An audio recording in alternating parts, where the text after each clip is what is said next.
understand how healing works? By understanding the process, we can not only heal ourselves, but understand why. Welcome to the Healing Power Hour with host Suzanne Hill. In our program, we will show you the healing modalities and approaches that you can use to heal yourself, no matter the illness or the symptoms. Now, here is your host, Suzanne Hill.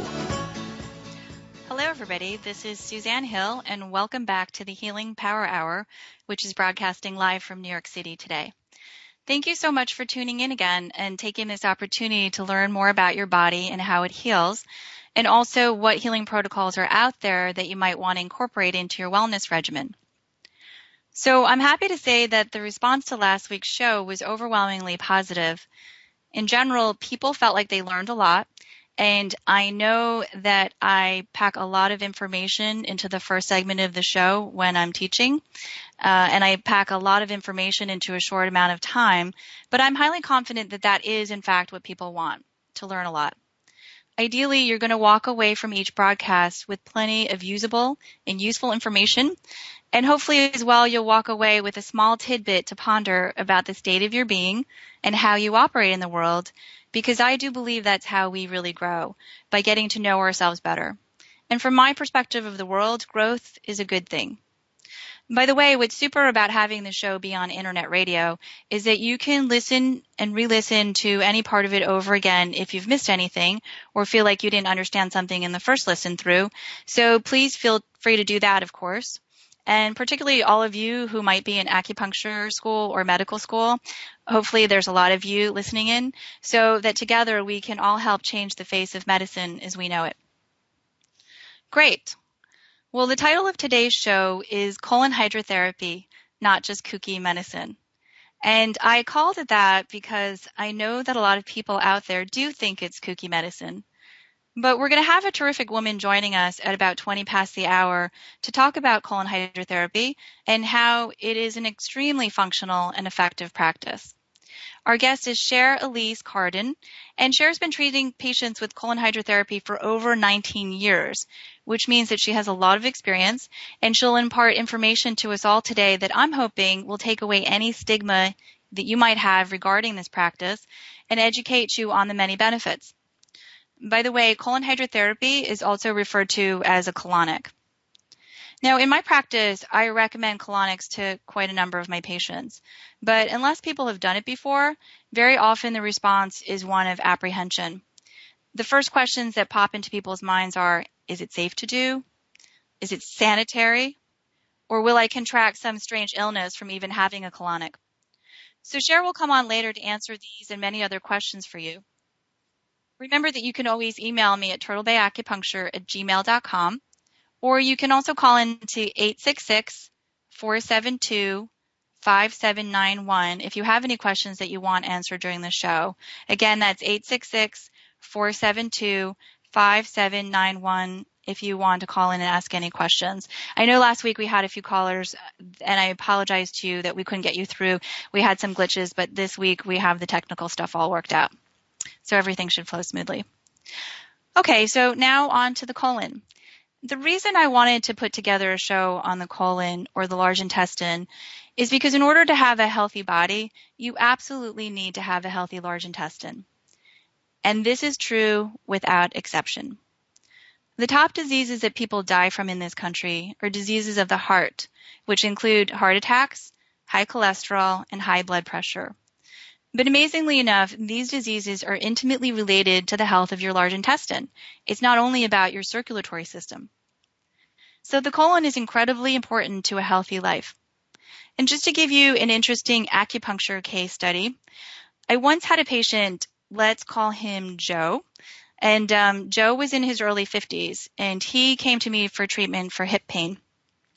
But once he undressed, I saw that he was wearing a colostomy bag. Joe had had a flare-up of diverticulitis. And for those of you who don't know, diverticulitis means that someone has a small bulging sac or pouch in the inner lining of their intestines. They have one or several, and these can become inflamed or infected. And most often these pouches are in the large intestine, though sometimes they can be in the small intestine. And what happened with Joe is that his colon had ruptured because of the diverticulitis, and he required emergency surgery and was wearing a colostomy bag.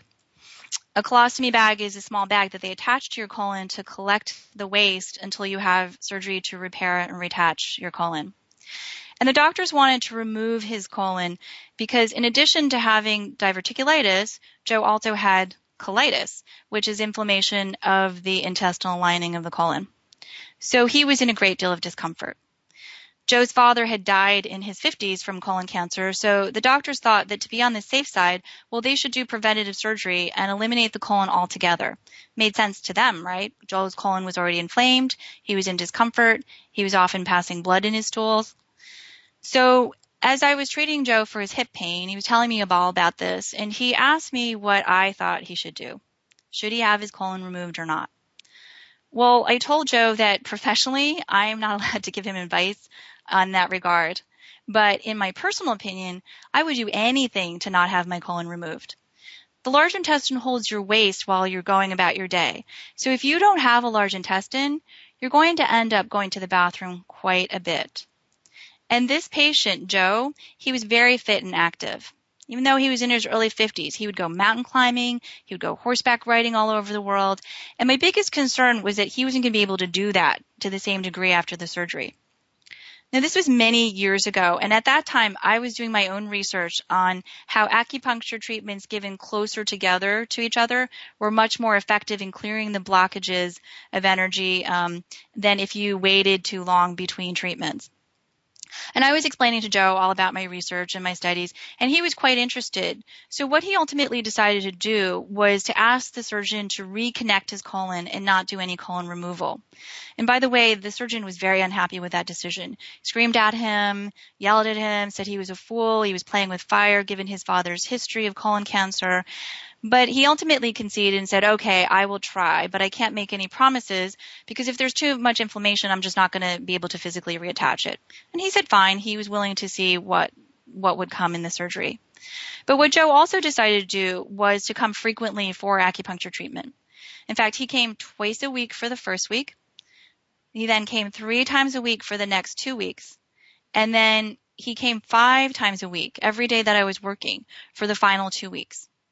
Well, interestingly enough, when they operated on Joe, they didn't find any inflammation in his colon at all. They were completely able to reattach the 2 sections of the colon together, and he healed in 2/3 of the time that they told him it would take. And the happy result is that to this day, Joe is traveling the world, still going on horseback rides and mountain climbing treks. And of course, he's thrilled with the outcome. But knowing everything I know today about the colon that I didn't know then, I'm even more thrilled for him today. So what is it that is so important about the colon or large intestine? Well, in the past, people used to believe that the primary function of the large intestine was to expel waste. But what surfaced in the last decade is that the large intestine actually makes up a huge component of our immune system. So not only do the good bacteria in the colon produce essential vitamins, such as vitamin K and a whole multitude of B vitamins, including biotin, but they also kill bad bacteria, and they eat up any excess yeast, which, if left unchecked, create a whole host of diseases. But now I want to look at why that is on an energetic level. From the perspective of acupuncture, the primary thing to understand is that the large intestine represents the energy of letting go and how we let go. Large intestine energy is intimately tied to how we release things from our life that no longer serve us. And this isn't necessarily so easy for people because we human beings like to get attached to things. In fact, one of our key lessons in life is not to hold on to things for too long. But there's also a balance, right? Because the flip side is that we don't want to let go of things from our life too soon either, because if we let go of things too soon, then we're not going to get the full benefit of it having been in our lives in the first place. So what am I saying here? I'm saying that if we hold on to something too long, it's not good. If we let it go too quickly, it's not good either. Things come into our life, and things leave our life, and things are always changing. So if I connect the dots, I guess what I see is that a healthy immune system has everything to do with our capacity to embrace change. Now, there's a book that many of you might have heard called the I Ching. It's I Ching. It's spelled I Ching in English, but the Chinese pronounce it I Ching. It's a book of ancient Chinese wisdom and philosophy, and it's also known by its other title, which is the Book of Changes. And the reason it's called the Book of Changes is that the I Ching's central premise is that all of life is about change. There's nothing that doesn't continually change in our world. So day becomes night, which becomes day again. Fall turns into winter, which turns into spring. Babies grow into adults and eventually become elders. All of life is about change. And the I Ching talks about how human suffering comes very much from the belief that somehow we humans find it incredibly hard to adapt to change. If we would understand that we cannot be independent of the cycles of nature, we cannot be independent of the cycles of the universe. We are part of nature. We are part of the system of the universe. And that all things ebb and flow. Then so will all things ebb and flow in our lives. Once we accept this premise, we don't have to expect that life is different. If we're able to do that, then we'll be much happier.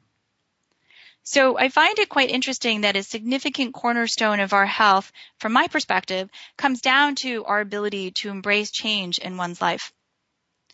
If we have a hard time of letting go of things, we can be constipated, energetically and emotionally. And what happens when we stay attached to things that no longer serve us is that those things can actually start to become toxic to us at some point.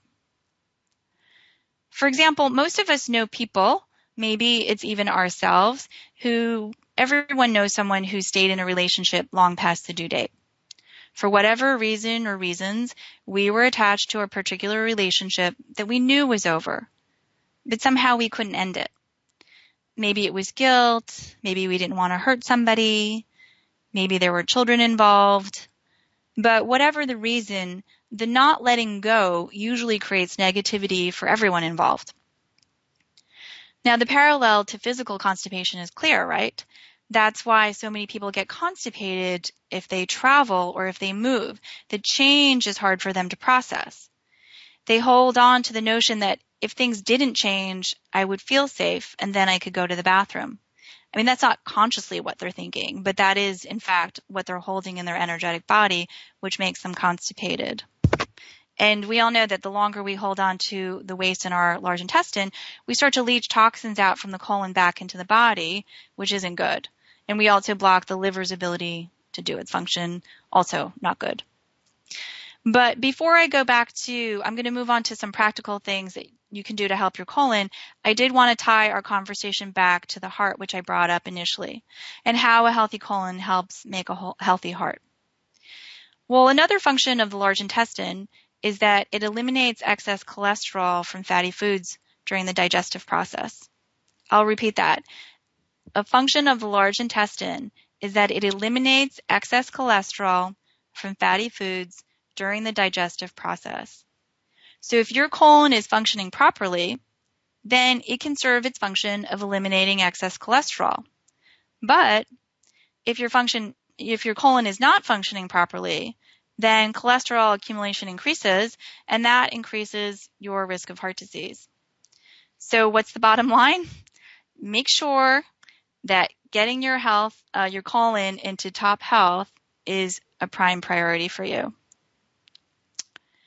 Now, before we have our guest Cher come on, I do want to give you some hands-on practical information about what you can do to help your colon. I talk about this with patients all day, every day. First of all, the number one thing you can do to help your colon is to incorporate aloe juice into your daily regimen. Aloe juice has been found to have tremendously healing properties, and it works to heal the endothelial lining throughout your entire digestive tract. An added benefit is that aloe juice also makes you regular. There are a whole lot of great brands out there, so you won't go wrong with any of them. But the thing to know about aloe juice is that it's very tart. So if you don't like the tart taste, you're really best off to go with one particular brand, which is called George's Aloe Juice. And George's Aloe Juice pretty much tastes like water, so I give it to my kids and they'll drink it down no problem. But I know that it isn't water because it helps my patients with their digestive ailments. But please do experiment with the amount that you use, however, because 1 to 2 ounces of aloe juice daily will help the average person heal their digestive lining and help them keep them regular. But some people only need a tablespoon to get the same effect. And by the way, for people who don't have a problem with their bowels, aloe juice won't necessarily make you go, but do watch it because there is a connection. Okay, the second thing you can do to help your colon is to take a daily probiotic. By now, most people know that, but some people, myself included, can get really lazy about it. So I'm here to encourage you to please do keep up with your daily probiotic intake. Probiotics are capsules that contain any number of strains of good bacteria that can take root in your small and large intestines. The best ones usually have to be refrigerated, but that technology is slowly changing, and there are several that work very well without having to be refrigerated, and that's very useful, particularly for people who travel a lot. I tend to recommend the probiotics that are enteric coated, by the way. And enteric coated means that they have a protective lining on each capsule. And this is important so that your stomach acid doesn't eat it up before it actually makes its way to your intestines. Some people, it matters whether they take enteric coated probiotics, and some people it doesn't. But for those of you who haven't experienced good benefits from probiotics, you might just want to give it another shot. And do try one that is enteric coated and see if it makes a difference. When you take the probiotics regularly, after you finish each bottle, do try to use a different brand each time.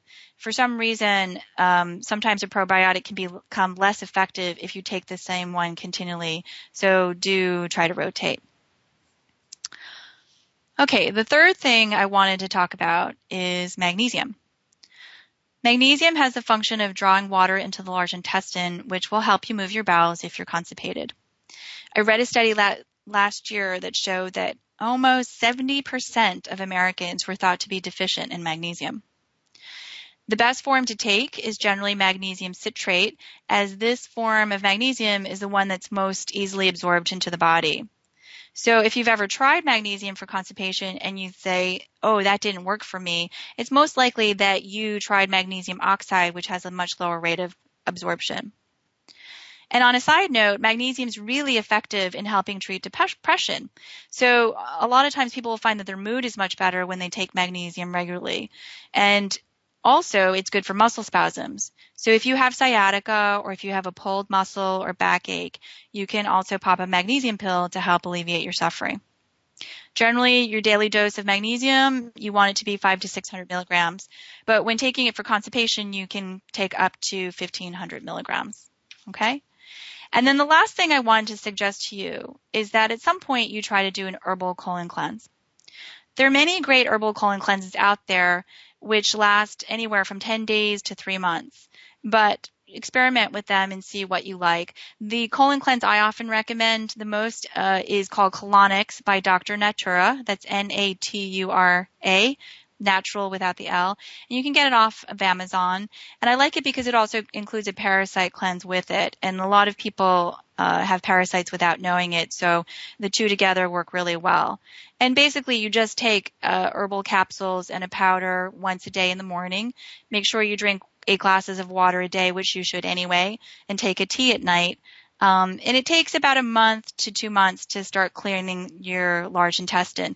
Some people who are very blocked up, I know they're blocked up, I'll actually recommend them to do a colon cleanse before I send them to Cher or anyone else for a colon hydrotherapy, because sometimes it's not good if they don't get cleaned out with a colon cleanse first. But Cher's going to talk about that hopefully when we have her on. And those are my recommendations regarding the colon. So that ends the teaching, my part of the teaching for today, which is the first third of our show. You've been listening to me, Suzanne Hill, and this is the Healing Power Hour. We're going to go to station break now, and when we come back, you're going to be learning all about colon hydrotherapy, or colonics, from Cher Elyse Carden of New York City. She's a lovely and beautiful and talented woman who has over 19 years of experience in the field, and I'm so excited for the next part of the show. Hello, everybody. Welcome back. I'm Suzanne Hill, and with me today is my very special guest, Cher Elyse Carden, who is a colon hydrotherapist in New York City. I met Cher a while back, and she's actually worked on me, so I know firsthand how brilliant and great she is and how effective colon hydrotherapy is. And I invited her to come on the show to talk to you all about colonics and how they can help you. So Cher, thank you so much for coming on today. Thank you so much, Suzanne. I really appreciate this opportunity to be on your program. Okay, so why don't we start by having you explain, since in my part of the show I talked about the colon and colon health. I think the first question that people have when I recommend a colonic to people is, what does it do and how does it work? When I come to your office, what happens? People get scared. Okay. So maybe you can walk us through that. Sure. Basically, I kind of like to use myself as an example because years ago I had developed cancer. I had cervical cancer, and I had a host of a lot of other problems, too, that I didn't know about until slowly but surely over a period of years going to see different practitioners. I found that I also had parasites. I was also suffering from metal poisoning, and also had candida. Wow, you had a lot going on. Yeah, it's like a triple whammy there. So I didn't know how important it was to have good colon health and how to even be aware of what colon health was. I'd have to say that 80% in my readings, I found that there's a wonderful doctor named Dr. Norman Walker, who he and Dr. Bernard Jensen are considered the fathers of colon therapy in our modern times. And both of them wrote about the fact that 80% of all disease comes from an unhealthy colon. And 80% of good health comes from a healthy colon. And evidently we have different toxins in the system and fecal matter that builds up in the system, and it creates layers. And those layers then turn off into tiny bits of pieces of debris that also can float around in the system, and that's called autointoxication. And when these little bits of matter continue to go through the system, the body gets weaker and weaker and weaker. And unfortunately, it tends to show up as different illnesses like colitis, or it may show up as diabetes, or it may show up as heart disease, or it may show up as psoriasis. But all these things have some link to the health of the colon and how well the colon is being managed over a period of time. When a person comes in, in fact, years ago, it's kind of funny, I was telling a friend of mine about this the other day. I had constipation as a constant issue for me in my 20s. And a friend of mine said to me, you really should go for a colonic. I really think that would really help you. I got a colonic, and it was great for me. And I was like, no way, they're not going to put something up my tush, That is the first response that I get from a lot of patients. And so I decided, all right, fine. The third person, finally, they say something 3 times that you should go ahead and follow through. So I did. I went for a colonic, and I was amazed at how simple it was. And the colon therapist was very calm and showed me the equipment, what exactly happened. And I was surprised at how easy the process was. And basically, a colonic is just a gentle flush of the colon using gentle flushes of water. And you lay down on the table. There is a shorter tube, about 3 inches, that is inserted into the anus. That has 2 openings to accommodate 2 other tubes, one of which brings fresh, clean, filtered water into the body, and the other one is a tube that then takes all the waste matter out of the body into the drain underneath. So now, can I just interrupt you for a second? Those tubes that you put in people, are those sterilized? Are they new each time? How does the person know that they're safe having those inserted? Well, there are some colon therapists that use the sterilized ones where they have a special machine that sterilizes them. However, the ones that I use are all disposable. So it's a fresh package.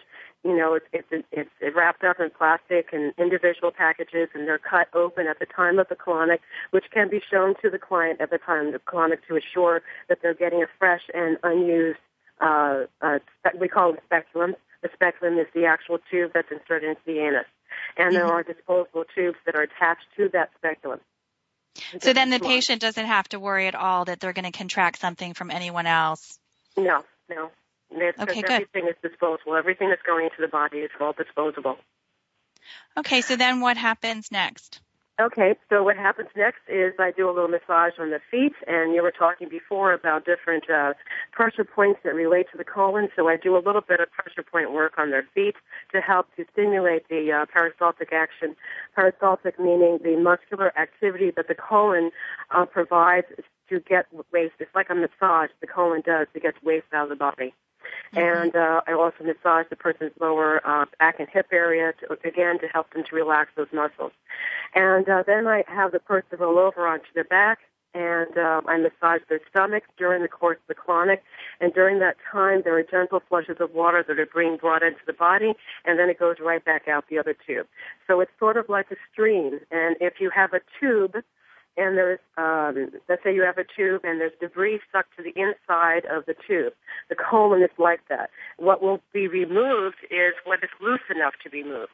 Like when you wash the dishes, you have some things that are very, very stuck to the dishes, and there's some things that are loose. What will come off initially is what is loose. And the other thing that the colonic does, it helps to strengthen the muscular activity of the colon.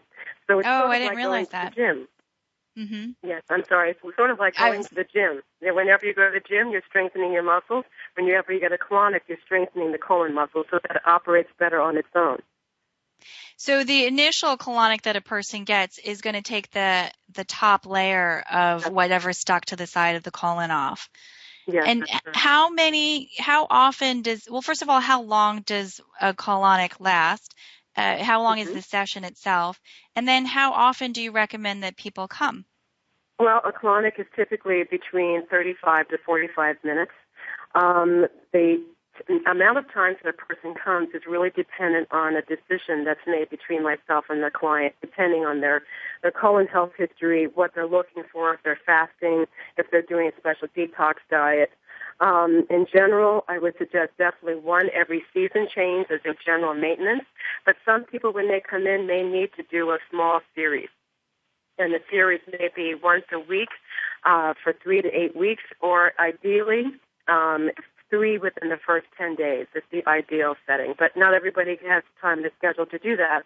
So I do try to work with them and meet with them at least once a week. I remember when I got my first colonic, I was surprised how much energy I had. I felt like I could run around the block 5 times. I was jumping up and down. I felt like those puppy dogs, after puppy dogs eliminate and they run around in circles and they yip because they're so happy. It kind of felt like that. Yes. I hear what you're saying. I often have had that experience myself. And in fact, I had a client here the other day who came in and she was really backed up and really impacted, had not been able to go to the bathroom fully in a number of days. And when she got the colonic, she felt tremendously relieved afterwards, and she felt exhilarated. She had lots of energy. Instead of, loafing around the rest of the afternoon and moaning and groaning about being tired, she was able to really just go out there and do everything she wanted to do, exercise, and she was a dancer, so she wanted to dance, and she did that. And she, saw me the following week, and she just couldn't get over how much energy she had. Now, one of the things that I often see in writing about colonics or colon hydrotherapy, even some naturopaths are against it, is that they're concerned that it's actually going to create damage. And I've had many patients come to me and say that. Do you think you could address those concerns? Is it possible that a colonic would create a health issue for somebody instead of improving a health issue? Well, I always feel that whenever you're doing any kind of procedure that you are not used to, that you don't know anything about, that you always investigate that procedure and find out what the pros and cons are of it. And to find out if it's also very important that you see a certified colon therapist, so you know that person has been through the proper training for that. The other thing, too, that I do to help people is to ask them questions about their colon health. For instance, the gentleman you spoke about earlier that you said was on a colostomy bag, he would not be an appropriate candidate for a colonic. So there are some people who are not appropriate candidates, and in those cases, it would not be appropriate for them to get a colonic. In fact, it might be worse for their situation or condition to get one. So I'm very careful about who I see, and I make sure that the colon therapy program is something that is going to assist them in their colon health goals. What is the youngest that a person would do a colonic? What age would be the youngest, and what would be the oldest? Is it appropriate for old people? It is appropriate for old people. I do have a tendency to make the decision on a client-by-client basis when it comes to very young or very old. First of all, I would always work with someone who's under 18, someone who's a minor. I would always work with the parent present. I also need to know the health history of the child, whether or not they have specific health ailments that have been diagnosed by a medical doctor if they're already being treated for a specific ailment, and also what is causing their constipation. I prefer, or whatever their colon health problem is, I prefer, especially the younger the child, that we find other ways of working with that child, such as products they might need. You mentioned aloe vera before, massage, acupuncture. There may be other things that, may not be, because let's face it, for a lot of people, the understanding of doing a colonic is a little daunting for them. You are allowing another person to place a tube into their anus. Sure. And for a lot of people, that's a very, very sensitive issue. So I make sure that the parent is involved in it, because parents know the level of sensitivity of their children. And if they really feel that this is too daunting for the child, then we'll find some other way to help them to resolve their colon health goals. Great. Now, with older people, is it possible at all that a colonic would weaken them? Again, it really depends on their health. If they have serious heart issues, it's most likely I would not work with someone that's, say, over the age of 75 unless I had permission from their medical doctor, because Right. I don't know how weak or sensitive their system is to it. And again, I really like to work with other practitioners to form a supportive base. Like, for instance, if I had someone who came to me who had, let's say, heart issues, and they were maybe 76, 77 years old, I might refer them to you first. Or I might refer to get their energy moving in their body. I might suggest them to take some fiber products and probiotics and aloe and things like that to get their bodies moving first before they get a colonic. Mm-hmm. So I'm very much into the holistic approach to colon health. Unfortunately, a lot of us, we think that I could eat whatever I want to and just get a colonic once in a while. But I really think that a colonic is a situation where you're using it to marry with other methods for colon management. Mm-hmm. Now, from what I've read, colon therapy, hydrotherapy has been in use for a very long time. Even back, I think, to the Greeks, right, used to do colon hydrotherapy.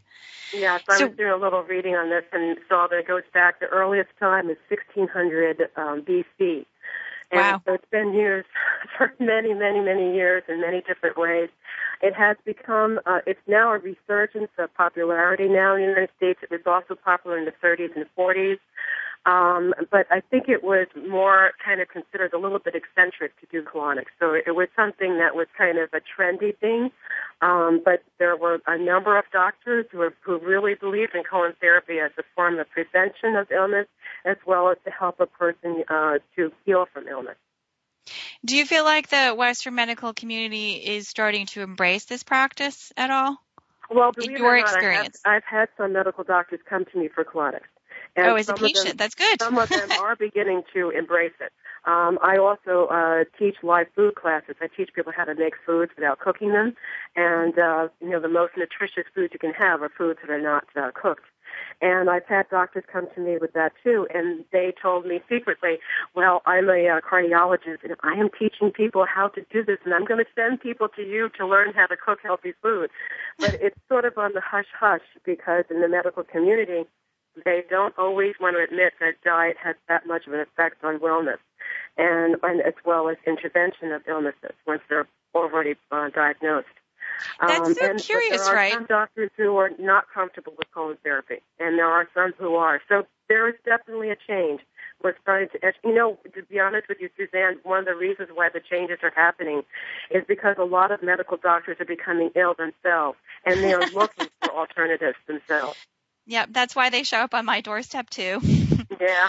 All on the hush-hush. Yes, I understand. Yeah.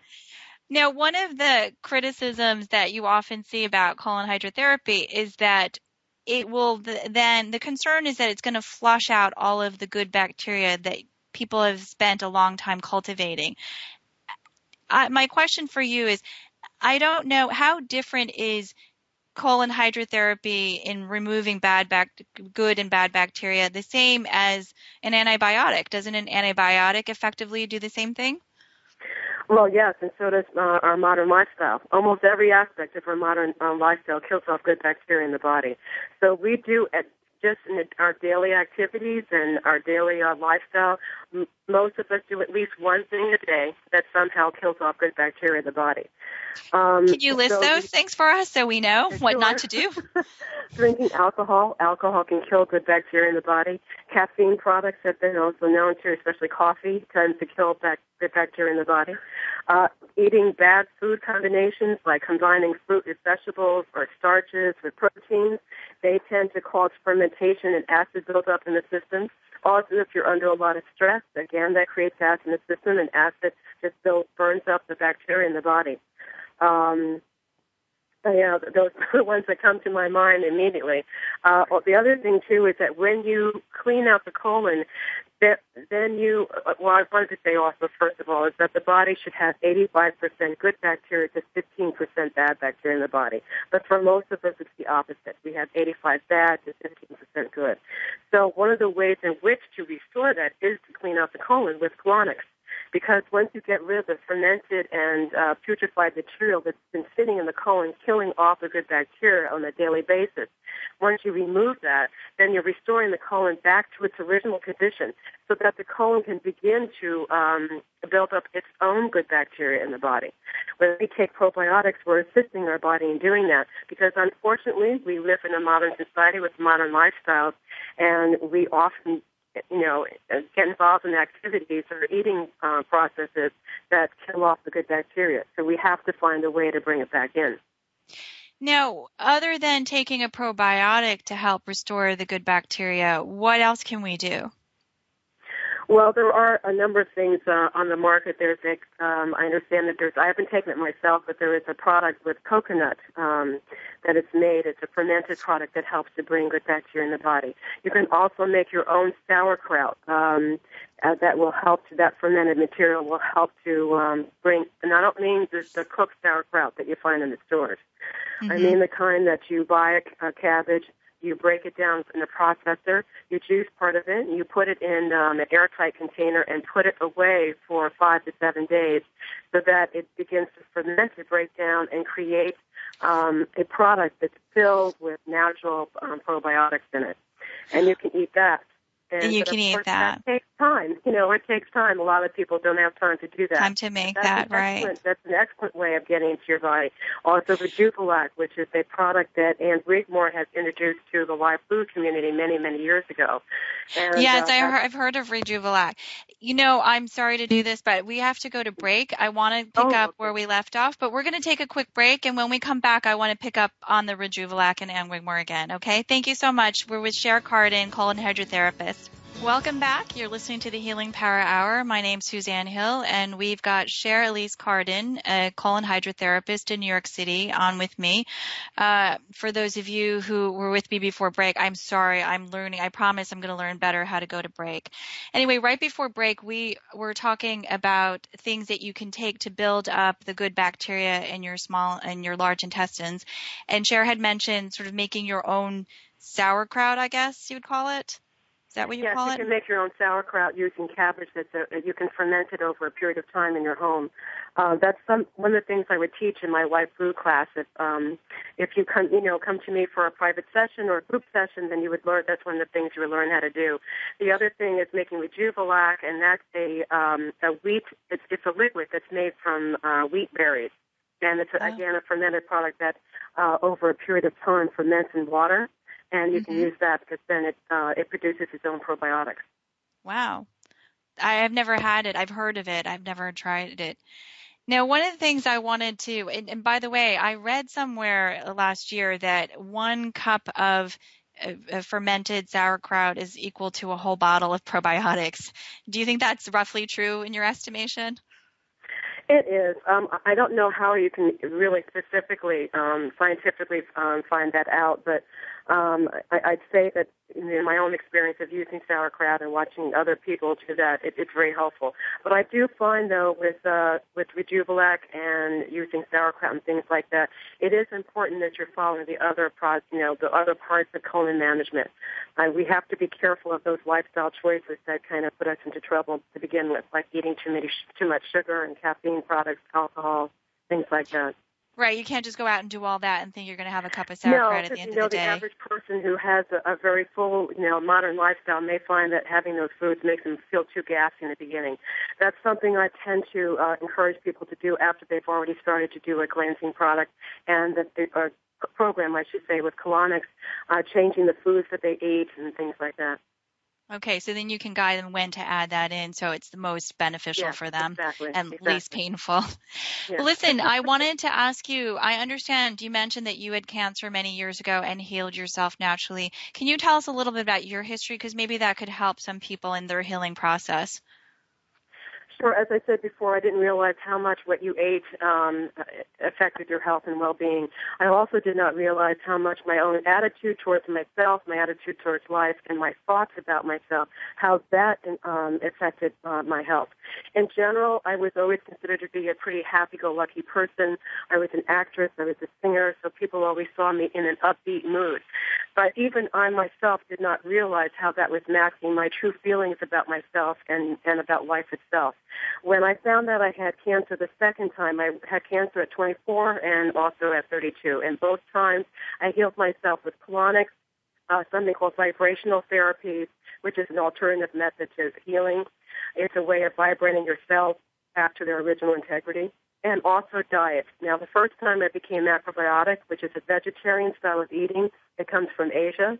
It involves mostly grains and root vegetables and leafy green vegetables and seaweed. And no meat, right? No meat with the macrobiotic. No meat, no dairy, and no meat. The second time I got sick, I was 32, and then I got involved in something called live foods, which is a way of preparing your foods without cooking them. It's mostly raw vegetables, sprouts especially are the biggest most nutritive element of that program, and also the things that we already talked about, like the Rejuvilac and sauerkraut and things like that. Now, one of the things that happened to me the second time, I was in so much pain, especially during ovulation, that I had to crawl to get to the door. I was very ill. I literally thought that I was going to die. I was just about ready to find a lawyer to write a will. I was extremely tired. I had gained a lot of weight, and I couldn't understand why, because I wasn't doing anything that would really make me gain a lot of weight. My mental clarity was out the window. I went to see several practitioners, and I couldn't figure out what was wrong. Most of them just thought it was a head case and sent me away. Right. And finally, I did find some practitioners who actually turned me on to colon therapy. That helped a great deal. I also took some products to clean out, but there was a hard mass in my stomach, and I didn't know what that was. I found out later that I did have cancer, but I also had some benign tumors as well around the ovaries and the uterus and inside the uterus. I looked at myself in the mirror as I was going through this very difficult emotional process, and I was filled with fear and sadness and a deep feeling of loss. And I looked in the mirror and I said to myself, Cher, do you want to live? And I was very surprised because the answer was no. And I had always thought that I was this happy-go-lucky person who really embraced life and loved life. But I discovered at that moment that I didn't feel so great about myself. I didn't think I was such a great person. I also didn't think that life was just too hard. It was just too hard a process to be in this physical world. Yes. And I then started to really love myself and to really look at myself and look at my true fears in life. I had a lot of fear about success and to really move forward in life, and I was afraid of failure also. So I couldn't move one way and I couldn't move the other.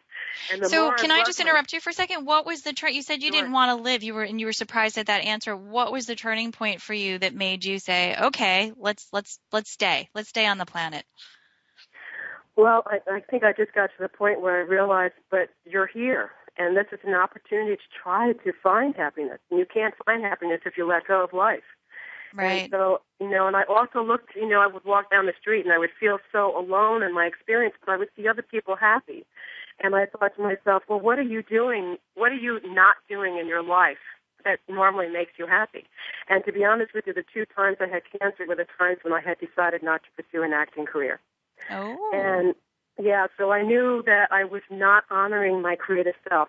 Hence, I created these tumors and cancer around the uterus, which is the right, seed instead of an acting creativity. career, right. Yeah. So once I started to look at that, then I started to have a sense of hope. I can't become an actress if I'm not on the planet. So right. So well, I decided kudos to work on to you myself, for and I did. Kudos to you for being able to conquer cancer not once but twice, and at such a young age when a lot of people might really be devastated and not want to, might just think, well, it's just fate. And so kudos to you for really tackling it and winning and being successful in that and sharing your story with us. That's great. And you're healthy now, I assume? Oh, yes. Yeah, I'm in good shape. I'm very Listen, happy. how can people get a hold of you? Yeah, and loving yourself is such an important part of it. And to be honest with you, the way I look at colon therapy and eating well and practicing stress management and honoring my emotions is to acknowledge that those are acts of love. And the more I employ those methods, the more I'm actually demonstrating love for myself. Yeah, absolutely. Well, Cher, how can people get a hold of you if they're interested? I know some of our listeners aren't from New York, but if you are from the city, how can people get a hold of you? Well, people can also get private consultations from me over the phone, even if they don't live in the city. There may be other ways that I could assist them through consultation on the phone. And for those people who live in the city, my phone number is 212-242-5127. Again, that's 212-242-5127. I also have a website. It's called feelinggreatcleansing.com. And my email address is the same name. It's Cher@feelinggreatcleansing.com. And that's Cher spelled with a C, not an S. It's H-E-R. And if you want to reach me, contact me at my other email address, it's ccarden@nyc.rr.com. Great. Well, thank you for sharing that with us. Thank you so much for coming on to the show and sharing all your experience and your knowledge. Anyone who has any questions, feel free to email. I can always post those on Facebook or Twitter once I learn how to do that, because a lot of people do have questions after the show. And thank you, Cher. Thank you. I really appreciate this opportunity. And thank you for the great work that you're doing in the world. Oh, you're very welcome. So appreciated. It just makes me smile to hear what you have to say and how incredibly dedicated you are and how well informed you are. Well, I hope that both as practitioners, we can help change the face of medicine. But really, if patients learn more and they start demanding more from their doctors, I think things are going to change. And then, of course, as a new generation comes, that's going to change too. So that's my dream anyway. So we're going to close the show. What'd you say? The education is a great part of the healing process. It gives you a feeling of empowerment instead of constantly putting your health in someone else's hands. You can keep it in your own hands and empower yourself towards wellness. Absolutely. And I think it's fun. Of course, I think it's fun because but patients do too. It's a fascinating process once you embrace it. Absolutely. Yeah. Absolutely. Health becomes a hobby to people. They really enjoy it. Even the silly things like, I heard someone today say to me, I looked at my poop in the water and I knew something was wrong because it didn't look right. That's right. Becoming intimate with our poop is key to good healing as well. And in fact, that's one thing I always teach people who have children. Please talk to your children about their elimination because it's something that they should know right away. Yeah. Well, anyway, thank everybody. Thank you, listeners, for joining the Healing Power Hour this week. Next week, we're going to have Jeffrey Smith, who is the author of this book called Seeds of Deception about genetically modified foods. He also produced this movie called Genetic Roulette, also about genetically modified foods. He's a national spokesperson on this topic, and I'm very excited to have him. So I hope that you stay tuned next week and listen in as we talk to him about that. And thanks again for joining us. Goodbye. And as I always say, make use of what you have learned today. Please try to make use, and much love to you all. Thank you.